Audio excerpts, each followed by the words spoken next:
Hello friends, সবাই কেমন আছো? আশা করি সবাই ভালো আছো। আর চলে আসলাম একটা ছোট্ট মিনি ব্লগ নিয়ে। তো এখন 1:30 মতো বাজতে যায়, আমি এখনই রান্না বসালাম, কারণ আজকে অনেকটাই বেলা হয়ে গেছে। আর বাইরে কিন্তু প্রচুর বৃষ্টি হচ্ছে, প্রচুর প্রচুর বৃষ্টি হচ্ছে। আর এই বৃষ্টির দিনে মানে কি বলবো, খুবই পছন্দের একটা খাবার আমি রান্না করছি, আর সেটাই তোমাদের সঙ্গে আজকে শেয়ার করবো। চলো, আশা করি তোমাদেরও ভীষণ ভালো লাগবে। আর এই বৃষ্টির দিনে এই খাবারটা জাস্ট জমে যাবে। চলো দেখো কি রান্না করছি। এই যে এদিকে ভাত হচ্ছে, ঠিক আছে, ভাত বসিয়ে দিয়েছি। আর যেটা এই বৃষ্টির দিনে মানে সব থেকে বেশি ভালো লাগে, আমার তো ভীষণই ভালো লাগে, এই যে কি বলো তো এটা, এই যে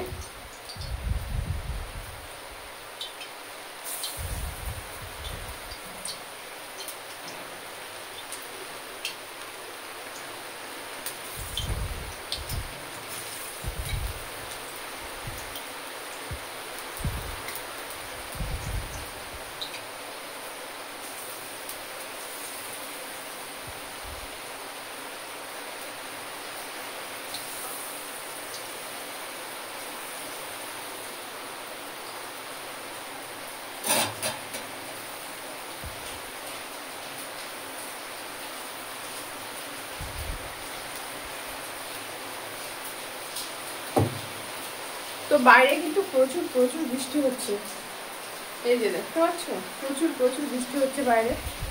আর এই বৃষ্টির দিনে এটা আমি মানে কি বলো, এটা এটা কি, কে কে বলতে পারবে? তো বৃষ্টির দিনে এই খাবারটা হলে জাস্ট সত্যি মানে এতটাই ভালো লাগে। বিশেষ করে মানে কি বলতো, আর চলো আমি বলেই দিয়ে দেখি। তো আজকে ভাবলাম একটু ডাল বড়া করি, তাই জন্য ডাল বড়াই করছি, বলেই দিলাম, ঠিক আছে। যেহেতু আজকে নিরামিষ খাবো, তো তার জন্য একটু ডাল বড়া করে নিচ্ছি। আর ডাল বড়ার সঙ্গে ডাল করবো, আর কিছু একটা ভাজা করে নেবো, নিলে হয়ে যাবে। আর সত্যি কথা বলতে এই বৃষ্টির দিনে ডাল বড়া না, বিশেষ করে সন্ধ্যাবেলা চা বা কফির সাথে তো অসাধারণ লাগে। কিন্তু এটা ডালের সঙ্গে মানে ডাল ভাতের সঙ্গে কিন্তু ডাল বড়া সত্যি খুবই ভালো লাগে। আমার তো ভীষণ ভালো লাগে, তোমাদের কার কার ভালো লাগে অবশ্যই কিন্তু কমেন্ট করে জানিয়ে। আর কে কে খাবে চলে আসো। সবগুলোই ভাজবো না, এখন কিছুটা ভাজবো আর বাকিটা রেখে দেবো, সন্ধ্যাবেলা একটু ভাজবো, যদি আমার চা বা কফির সঙ্গে খেতেই হবে। আমার তো ভীষণই ভালো লাগে। তো তোমরা কে কে খাবে চলে আসো।